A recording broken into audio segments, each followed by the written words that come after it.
WXOW. This is La Crosse's own News 19 Daybreak. Good morning. Welcome back. With equal justice continuing to be a key focus, the La Crosse Public Education Foundation wants to offer its support for projects that advance opportunities for all students. The foundation's executive director, David Steffler, joins me this morning with the details of this unique grant program. David, thanks for being with us. Yeah, thanks for having me. Can you give us a brief overview of this program, the types of grants being offered, and some of the success you've seen in the past? The idea here was to try to make sure that we gave teachers and other interested organizations in the community an early opportunity to apply for grant funding to support equity, diversity, and inclusion grant proposals. We accept these kinds of ideas during our regular grant cycles, but the timing of those makes it a little more difficult to immediately respond to what we think is going to be a high interest. Normally, our first grants would be awarded around the 1st of December, and the money would be available in January.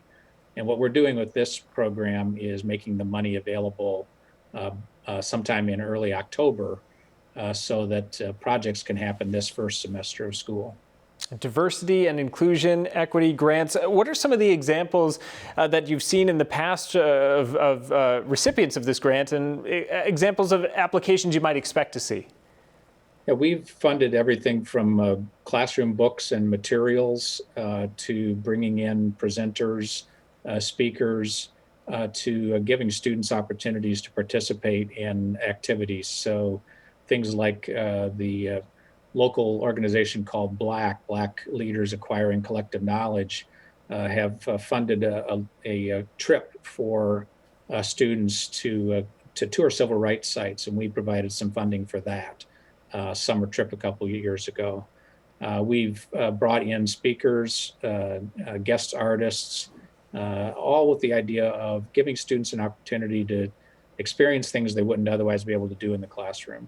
Yeah, helping students in La Crosse expand their knowledge of events both in our community and outside the classroom, and making that equal for all students. Again, these grants are going to be due by September 15th, it sounds like, in this round. Who can apply?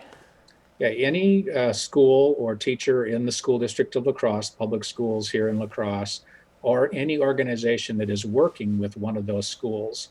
So we have had interest from a couple of local organizations that work in various fields, both with the Hmong population as well as with the local Black population. So we expect to see applications from them. But for instance, last year we funded a grant to the County Historical Society to support the Enduring Families project, that local actors and video project basically for local history. And getting those videos available to students at schools. Yeah, some great community support for causes advancing this sort of education. The La Crosse Public Education Foundation special grant program. We'll have the link to apply on our website, WXOW.com. David, thanks for joining us this morning with the details. Yeah, thank you. Warren, over to you. Thanks, Dustin. A cool start to our morning out there, but how will temperatures rebound for the holiday weekend? I'll have details after the break.